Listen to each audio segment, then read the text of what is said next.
Whoa. Good cash. Damn. One down, one gone. These guys need some moisturizer or something. Okay. She's gonna turn into one of them.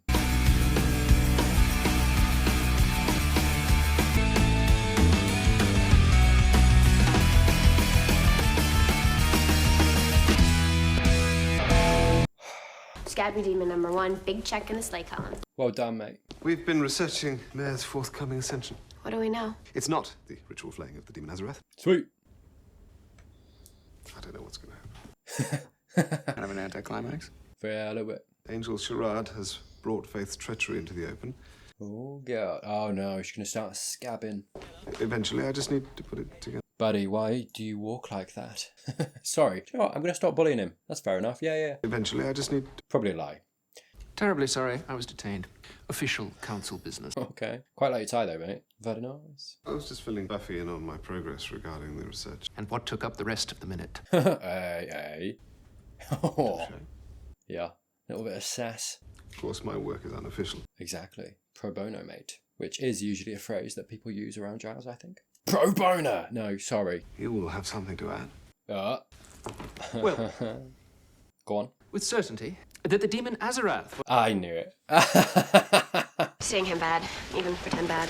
And with Faith. Not fun. To the naked eye, it looked like fun. Oh, come on. You can't blame him for that. He wasn't even tempted. Yeah. Just wish I could be sure. As always, I advise you to ask. Like he'd tell me. Yeah. Great game, man. Jeez, he is big. He's so hot. Hey, Xander. He said my name. Hey, man, there's nothing wrong with the fangirl. Did you finish the reading? I'll finish it at lunch. That's my little trooper. Oh, cool little friendship. Quite like that. Uh-oh. You touched one of the demons. A good touch. I like that when she went immediately to Giles. Just another problem for the good people at Lubriderm, right? Yeah, that's what I thought. It says it can infect the host. What happens? Giles. Infect? Infect the host with an aspect of the demon. He is very calm. Part of the demon. Hope it's not the outside part. Is she going to lose her mouth? Okay, we're focusing on Hogan. What's his deal, eh? Is he the beast? According to Freddie's latest editorial, the pep rally is a place for Who are you winking at, Oz? Sorry. The pep rally is a place for pseudo I have a feeling I'm not supposed to actually see him in that shot. School paper is edging on depressing lately. I don't know, I always go straight to the obits. Why? What are you doing, Buffy? Checking for horns. I don't even think Giles is right about you becoming like a demon. Between you and me, he's not doing his best work. Oof, shots fired. I'm like gonna grow this demon part and we don't even know what it is. It's kind of interesting, actually, that we're aware. Like, when, you know, she gets the goop on her hand, it's kind of like, oh, okay, she's going to turn into something, that's going to be the whole thing, and do you know what I mean? But what happened, the first thing that happened was she became aware of it. She went straight to Giles. They're straight on the case. Willow's talking to her. I'm like, oh, okay, she's going to have to tell Willow. Then you find out Willow already knows. It's interesting, the subtle ways that I feel as if the Scoobies are getting better at what they're doing. I think if this episode was a season and a half ago, some of the stuff that I've just said wouldn't have been the case. It would have been a thing that would have taken them all by surprise. Someone would have had to figure it out, step up. Buffy would have been compromised, whatever. She maybe wouldn't have gone straight to Giles, or do you know what I mean? And it certainly shows them growing up, experience. They're old hands at this now. They know what they're doing. They're all talking. They're all in the know. Look at all this beauty, all these healthy young women. And I wonder why I ever wasted my time on Cordelia. My God, he's looking at her. You're a complex man, aren't you? Oh, I don't know if complex is the right word. Just I'm scared, Will. No, you're scared Buffy. All of a sudden, I could be something that's not me anymore. Going through a change. I have to show support, he's needy. and I would be frightened too, but I'm sure you're gonna be okay. Kind of representative. Okay, fade. Kind of representative of, her changing growing up and this change that she, I guess, has gone through in the last, year? Still going through, right? And with all the Faith stuff, still finding out who she is. It's an interesting episode, actually. Whoa, dude. Sorry, just there. But yeah, it's... I feel like this episode coming after all of the ones that we've had, especially with season 3, you know, and this theme of growing up and her changing and growing into the Buffy that we have now. We've just had this arc of Faith that, you know, I'm sure we're going to get back to, but perhaps a little bit of a break here, you know, a little bit of a breather to, I guess, consolidate things and deal with, yeah, this faith arc and how that's changed her, how that's had to make her grow and come into her responsibility, her adulthood, you know, last episode, and doing what she did, and the Buffy that we saw there. I was remarking on how different she is now to what she was, and last episode was so, I think, integral emotionally for her, and you know, the kind of flexing this new maturity that she has in a big way. And now we are getting, okay, she's going through this change and she has to deal with it, and she has to not only deal with that's not the important thing necessarily. I'm sure it will be for the episode. The point is that she has to get okay with change, right? And she's changing so much. It's kind of imperative, I think, and quite poignant that we're having an episode now where she has to deal with that. Faith, what can you say about her? You gotta have faith, the faith, the faith. Something's bothering you. Mm-hmm. Talk it out. Aspect of the demon. But that doesn't mean anything. I mean, sometimes demons, they just exaggerate their power. Interesting. I won't let anything happen to you if I can help it. I like his little addition of "if I can help it" there, actually. I think that shows some maturity, some growth in him, actually. I feel like the kind of almost empty promise that he would have made earlier in the show would have been like, I'm going to make sure nothing happens to you. And I feel like he's a little bit more wizened, a bit maturer. And he realizes, I think, that that's out of his control. And that addition of like, if I can help it, actually, I think subtly does show that he's come on and acknowledged that. You know, he's not blindly saying these romantic things for the sake of it, right? Something that I think a young man would do in perhaps his first relationship, you know, head over heels with somebody. It takes a little bit of growth to acknowledge that he might not be able to, but also to be able to express that sentiment at the same time. No matter what, I'll always be with you. Okay, well, that's a little bit more. I'll love you, even if you're covered with slime. Liked everything until that part. Hey, you never know. Maybe the slime's good. Hey, remember when the... We either lost or we won, and you don't want me to feel bad. I think that's the one, mate. It wasn't really a good game. Yeah, tall hoops, but then tall guys. What's the point? Are you guys crazy? It was an incredible game. Beautiful. I still bet patrolling was way better. Where dog? Regular. Yeah, and we're seeing the result of that change. She's not really, you know, she's disappointed, but she's not really fighting it anymore. The fact that she has to go out on patrol while her friends are being kids. I wonder if she and Wesley have kissed. Oh, hello. Mind reading. Man, you read my mind. Yeah. Yeah. And it's interesting we're getting him getting jealous of Cordelia, because I think there's an opportunity there for him to grow, get some maturity and get past that jealousy, right? Cordelia isn't his, they broke up, he ruined it. You know, if he feels jealous, it is what it is. But he needs to get over that. And so it's going to be interesting to see in this episode of change and getting used to that and growing up, you know, kind of being the key theme. I wonder if he's going to too. Oh, whoa there. You watch where you're going now. I'm sorry, Mr. Beach, I will. Why'd you talk like that, dude? If we could just get rid of all the students. Buffy's so beautiful. Are you enjoying it, eh? Oh, look at that body. Uh-oh, move on. No, you like it. Okay. I'd love to shove it against that locker right now. Is this the thing? If it is way better than a tail. I mean... Right. The demons are telepathic. I should have known. That's why they don't need mouths. Yeah, makes sense. It's weird, but Giles, think about it. Handy. Oh, it could be very useful. Yeah, but how's it going to keep going? Conan's every move, you could turn his plans against him. Oh, way better than that.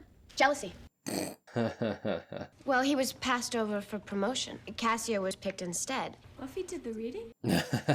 Was I supposed to study? I feel like you're always supposed to study, dude. He sort of admits himself that his motives are spurious. He does things because he enjoys them. Yeah, very faith. He's not really a person. The dark half of Othello himself. Nice. Yeah, sorry, I nearly said it before, but I was like, let's just see where it goes. Because the whole passed over for promotion thing feels very faith-esque. You know, she's been passed over almost for this Slayer title. And then she's talking about, obviously, the emotional side, acting on emotion, just emotion. I wonder if there's going to be any revelation in Buffy for this in regard to faith. He's not really a person. Not really a person, just emotions. Dark half of Othello himself, dark half of you, perhaps, in faith. Something to be learned there. I agree with that.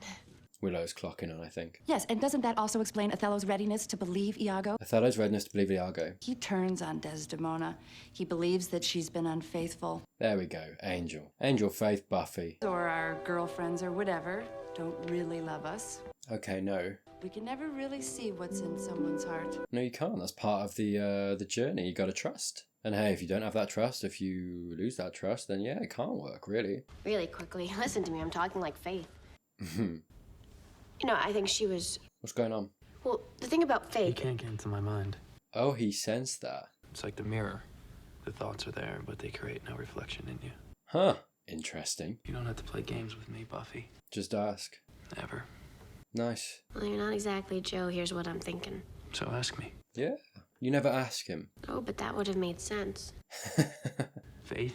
How I felt kissing her? Pretending to have no soul, watching you suffer? You should talk more, yeah. Kissing her meant nothing. I don't want a bad girl. I've done that before. What do you want? I've been with dozens of girls like her.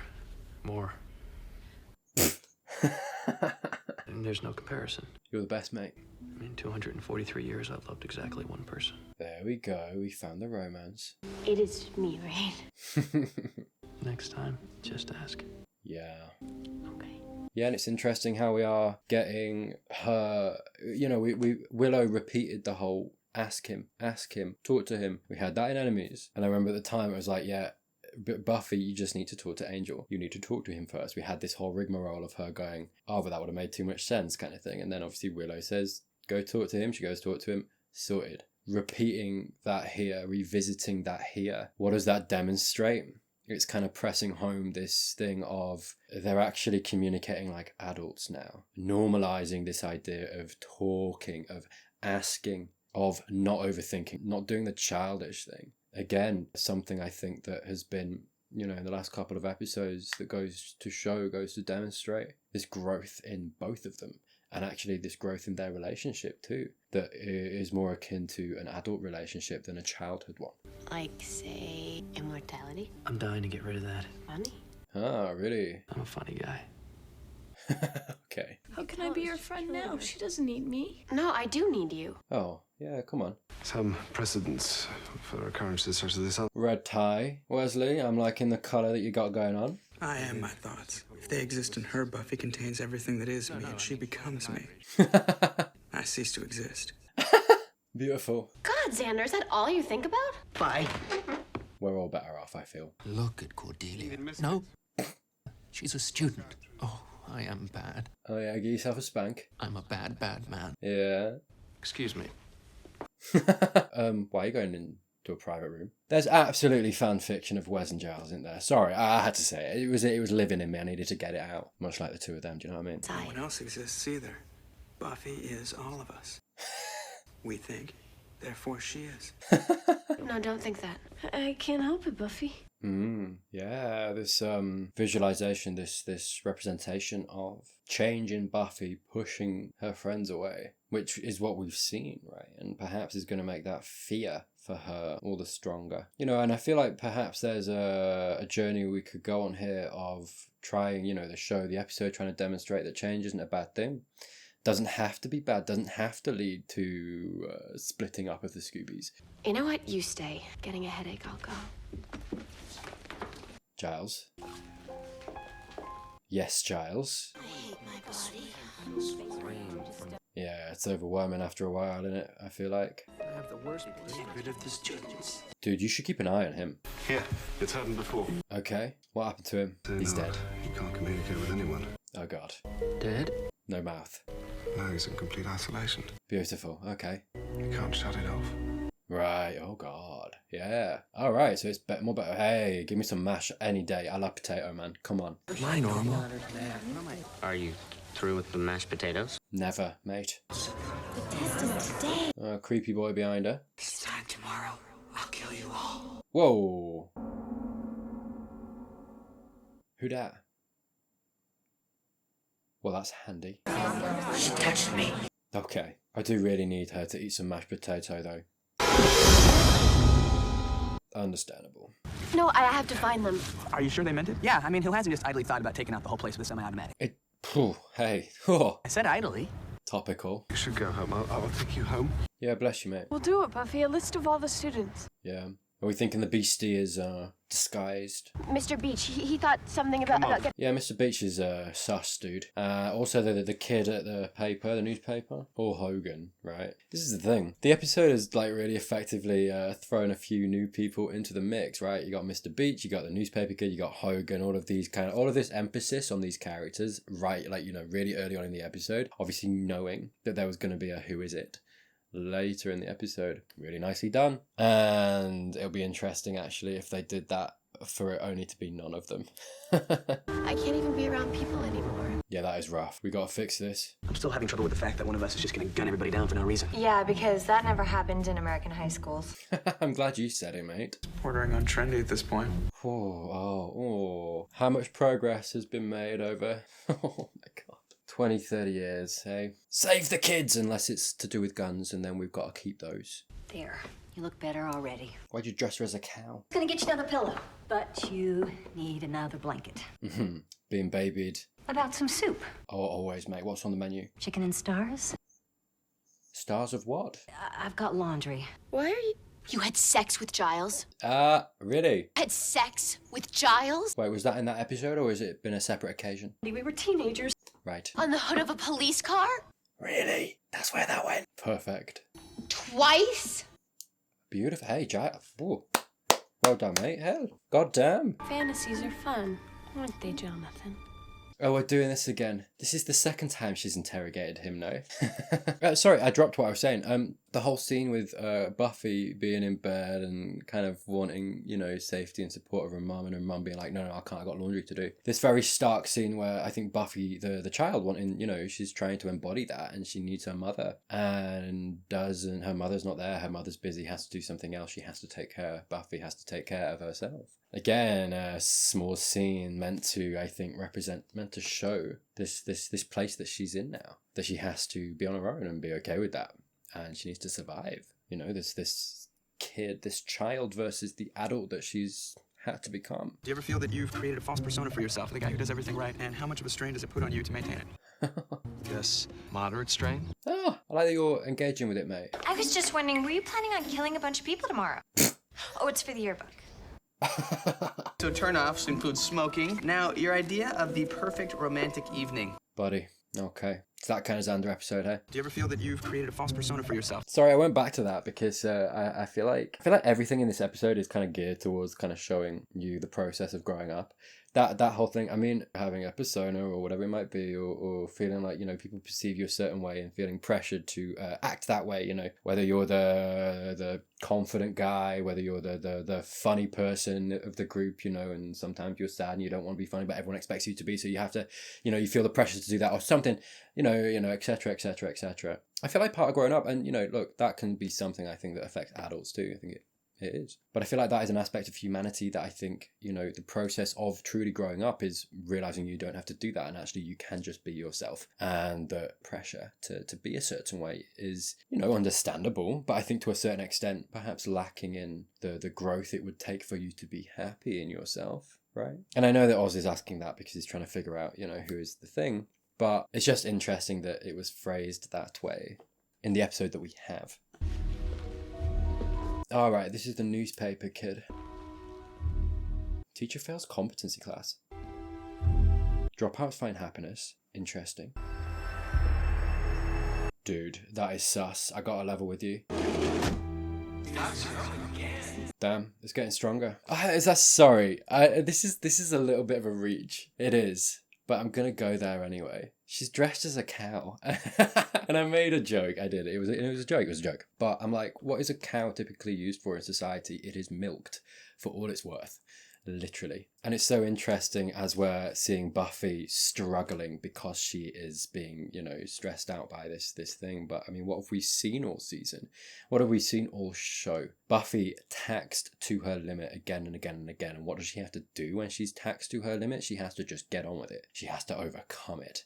That's kind of been her whole character arc, you know, the representation of her as the Slayer in the show. And it is kind of interesting how she is at the end of her tether. She is, you know, this representation right now, this symbol of exhaustion, which I feel like pretty much sums up her journey up until this point, and especially in season 3, you know, these tests that she's been through, this mini arc that she's had with Faith up until this episode here, with no rest, no reprieve, and she is just overcoming, being better. I feel like it probably is just completely an accident or not really in meaning anything, but I do find it funny how she is depicted dressed like a cow, this creature that is used for the resource that it offers, right? You know, drained. Negative thinking doesn't solve problems. Yes, Wesley. Hello. Okay, so it's not the demon that's trying to destroy the school, maybe just a normal student thing that we're going to have to deal with in the human way. Perhaps an element of it being, I mean, we've mentioned school shooters already in this episode. You know, that element of what turns a kid to that, maybe. Maybe there's going to be an element. I mean, I feel like the most obvious one is the newspaper kid who was hiding under the desk. This show is quite good. I feel like it's subverting or, you know, giving us red herrings, so I'm still not convinced it's going to be him. But let's run with the idea that it is him. You know, we saw all that stuff on the wall. Willow remarked earlier in the episode, it's getting quite depressing to read, and perhaps that's his mind state. He's quite depressed. He's noticing. He's very, very observant, maybe quite clever. Seeing all of this negative stuff in the world before his time, before he's ready, maybe it's driving him towards this nihilistic mindset. He needs help, maybe. Right? Maybe that's what it's going to be, and that would be very fitting with the theme of growing up, because I think growing up, I've talked about it before, is this idea of, and we've talked about guardians and parents and stuff, and, you know, them guarding you from things before you're ready, or, you know, perhaps feeding it to you in a safe environment so that you can deal with it and ask questions and, you know, be safe, right? But, you know, all of these dangers in the world, all of these, this corruption of negativity, I think sometimes the depression or the melancholy that can come with the responsibilities of adult life from being a kid, I think some people do find it harder. So that's what I mean. That would be very in keeping with the theme of growing up and dealing with it or not being able to. And I think almost that's what Buffy and her struggling with this new power is meant to represent. You know, this her constant struggle, this struggle of these two worlds and her responsibility and how far she's come, but it doesn't mean it's not difficult still. It's nice to see you staying up with her. Or otherwise acting suspiciously. Nice hat, Willow. What? Hello, mate. How you doing? Talk louder, dude. Unexpressed rage just waiting to burst out. What's secret? Being gay? I'm out. Hey, congrats, dude. I'm so out, I've got my grandma fixing me up with guys. Really? Oh, I love that for you. But it sounds like you're having a rough time with it. Hey, yeah. Sorry, I know that Xander's not gay, but... That weird Freddie Iverson guy, I bet he put in like a coming out announcement for you. Something tasteful. It's nice that the show is dealing with this sort of stuff in an open way, actually. Especially for the time. That's lovely. Freddie Iverson. I mean, that's interesting, though. What's his face just arrayed Freddie as a good guy? The fact that he'd do that, right? Big game draws mindless brain-dead mob. Brain-dead mob, yeah. Maybe noticing too much before his time. Wesley's here too. Whoa. Oh, dude. I got it. Damn. Good work. I'm gonna help you. Do we want to close the blinds? Yuck. Or maybe yummy. I've never had it before. Yeah, and hey, sorry, it's interesting. Taking Buffy out of the picture, what does that mean? It means the Scoobies have to step up and take some responsibility, right? I mean, we've seen them do it in the show before, but I think it's very telling that they have to do it in this episode of growing up, of taking responsibility, of change. And I think in a larger sense, it's good that, you know, all of these people that are aware of this, aware of this supernatural world, you know, Buffy's not always going to be around, perhaps. The Slayer might not always be around, and if you know about it, you know, it is better that they all are more competent, or whatever it might be.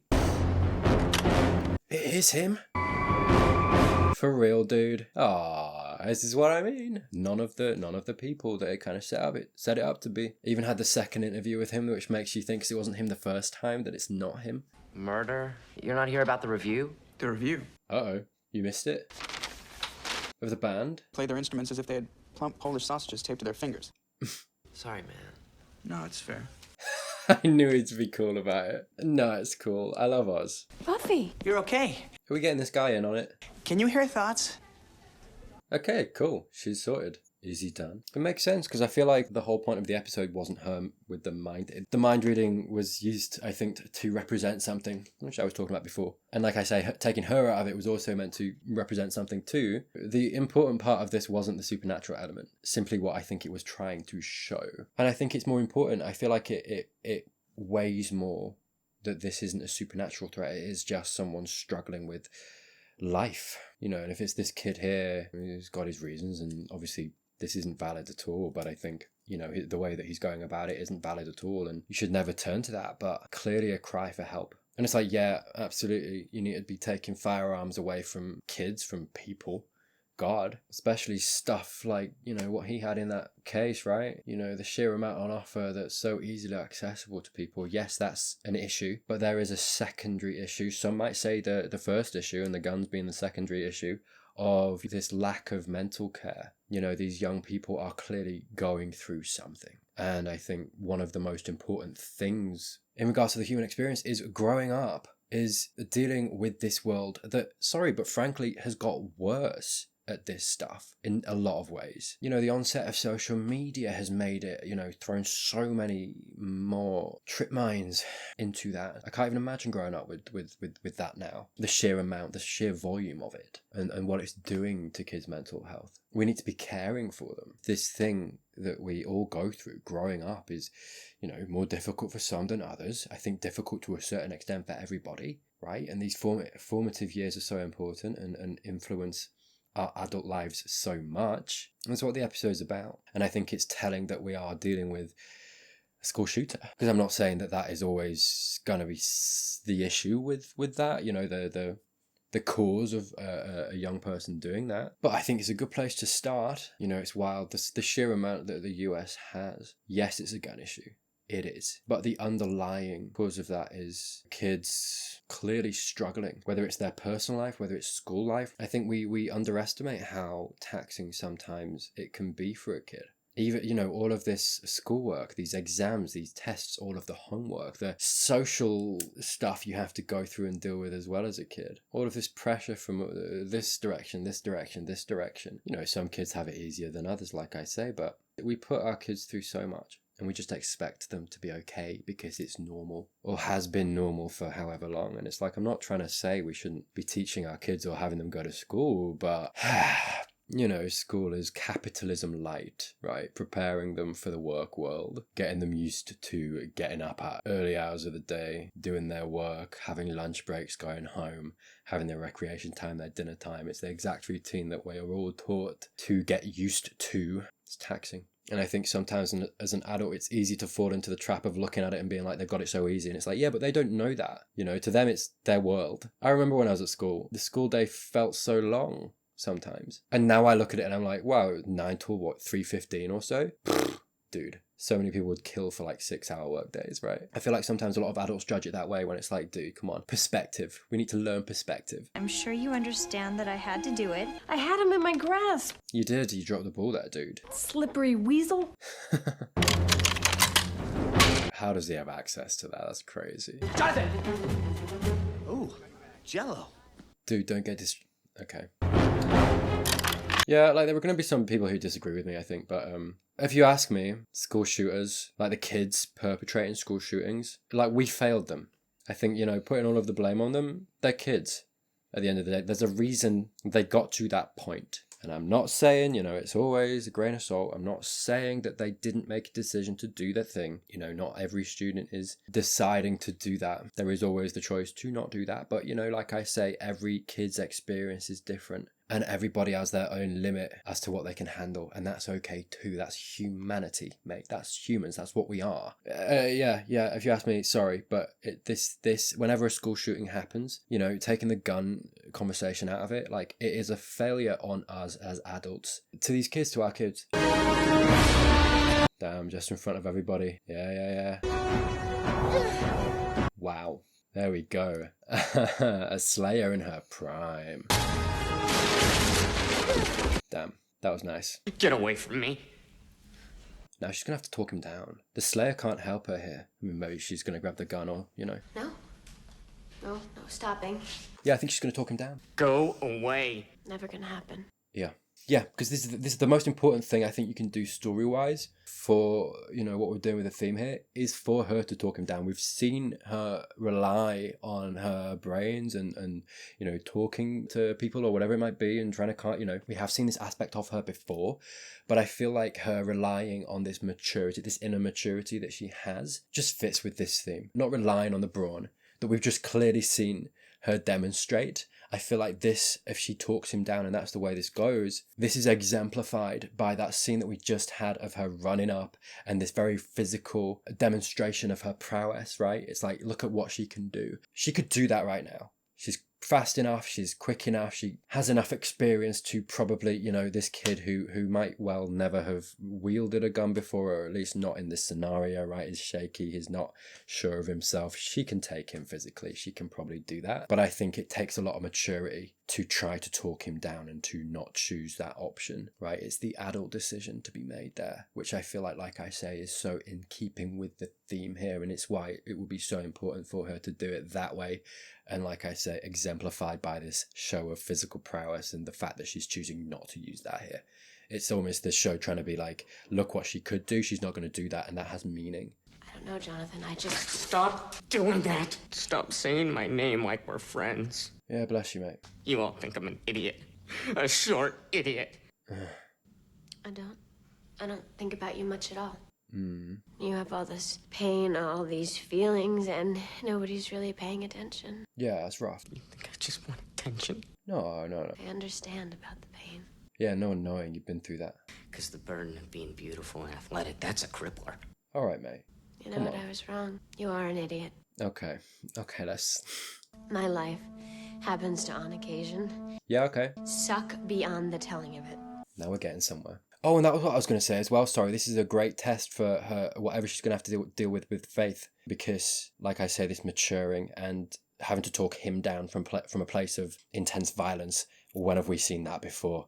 Buffy and Faith, right? And I see a sneaking shadow here of perhaps what she's going to have to deal with Faith. Later down the line, perhaps, or even in the finale, or as we get closer to the finale. I feel like this is a test for that, preparing the way for that. Every single person down there is ignoring your pain because they're too busy with their own. Sure, yeah, everyone's got their own thing. It looks quiet down there. It's not. And you would know. You know, I could have taken that by now. Yeah. I know. I'd rather do it this way. Nice, and that shows so much about you, mate. I'm proud of her.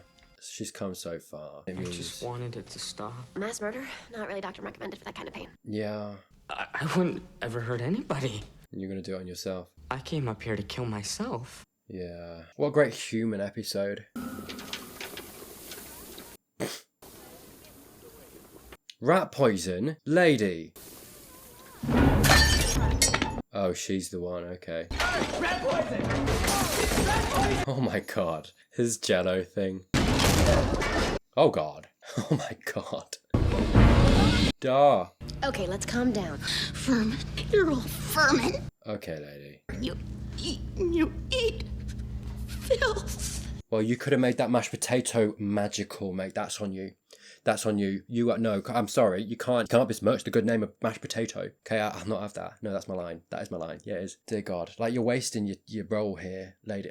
I need to get off the mashed potato. That's fair. There's bigger things happening. Is there? Not really. No, mashed potato is... Okay. I don't see this being settled with logic. Yeah, sorry. It's so interesting that, you know, we have this adult figure in this episode and she sees children as vermin, right? You know, out of her own mouth. And I think this episode is demonstrating the thing that I was talking about. I think the way, like I said, I think some people will disagree with me about the school shooting topic and where I think I am putting the blame. She is this representation, the adult, that sees kids, and, you know, that I think is the representation of seeing the young people who perpetrate that kind of thing as the issue. Where it's like, actually what we've been shown this episode, and I know that Jonathan obviously wasn't going to do that. That's not the point. It doesn't matter what he did or didn't do.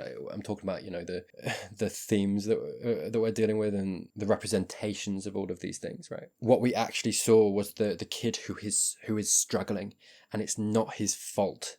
It is just this experience of growing up that is so hard that we underestimate all the time, that I think we don't give enough time to a lot of the time. How much of society is actually focused on that? But yeah, sorry, I think her and the way she's talking is trying to, you know, she's the enemy, she's the villain here, the antagonist, the one that is being shown to be bad. And what does she say? Kids are vermin. No, you're wrong. And the episode is very clearly saying that, and giving us this representation of actually, you know, what does this kid need? He needs help. He needs help.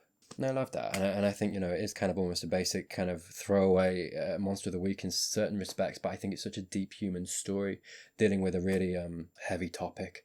And actually, I think dismounting of that topic quite maturely, nicely, and all the while spinning it in a way that demonstrates Buffy, where she's come, her maturity, what kind of slayer she is, what kind of person she is, her journey from child to adult. Yeah, doing all of that. Yeah, kick in! Oh, kick on! Hey, well done, mate. We need to keep an eye on Jonathan, don't we? Are you feeling better about Angel? Well, we talked. And then he ripped out the heart of a demon and fed it to me. See, that's how it should work. How it should work, exactly. Yeah. The writers literally being like, this is how it should work. We should just all talk to each other and maturely communicate. Yeah. How are you? Loving the quiet. Nice. I love that. I love as we've come in this... Sorry, it's been a talky episode. Apologies. I love as we've come into this season how much more Giles is just on her in the sense of like, how are you? How are you doing? Are you okay? Looking at her, watching, noticing. Obviously he was doing that before, but I just think that's just increased. The relationship has changed a little bit more. His role has turned from, are you training? Are you doing this? Are you doing that? Patrol? Hey, did you patrol last night? To, how are you? Are you okay? Noticing the little moments where she's struggling. That's how it's changed, and I really like that. I think he's dealing. Well, it's good of you to check on him. Yeah, we need to keep doing that. It's nice to be able to help someone in a non-slaying capacity. Yeah. He's starting to get that look. You know, like he's gonna ask me to prom. Well, it'd probably be good for his self-esteem if you... Oh, come on. What am I, St. Buffy? Mm-hmm. He's like 3 feet tall. Oh, come on, dude. Short Kings, I see you. There's nothing wrong with that. If you're not too busy having sex with my mother. Oh, God. Yeah, there we go. Earshot. Hey, it's been a good one. I think a really good episode. I think, you know, it was interesting. I was coming into it and I was like, it feels like a bit of a monster of the week, which actually is quite nice nowadays. A lot of episodes are quite heavy. As we've, I think, come into season 3. Not in a bad way. It's been good. It's been enjoyable. But I think, you know, to a certain extent, it's like, oh, what are we going to do? You know, it's a little bit of a lighter episode. No, not really. You know, I think it's so admirable, I think, what this show does and how it weaves those monster of the week moments, you know, just these one-shot stories, but also kind of now continues this show now, season 3, continues these kind of themes that we're dealing with, these season-long arcs and these characters that we know so well now and doing more with them. And in keeping with, I think, the journey that we're on in season 3 of, you know, the Scoobies and Buffy and where they're at and where they've got to and what they've been dealing with and just a nice kind of cherry on the top of that cake. Really cool episode. Anyway, that was it. Thank you so much for watching. Hey, if you liked this video, please drop a like down below. Subscribe if you haven't already. That all helps me out a great deal. I will be obviously continuing Buffy as we go forward, so more to come. Thank you, God, as always, to my patrons, my YouTube members. Thank you, genuinely thank you for your support. There are some links down in the description below for anyone wondering. Got early access to all my videos. If you are curious, go onto my channel page, scroll down to the bottom and it will say what is available and you can decide for yourself, mate, whether you think it's worth it or not. No worries. If not, all of the early access stuff will be available on YouTube in good time. All you got to do is wait. But that's it from me. More Buffy coming very, very soon. But until then, see ya.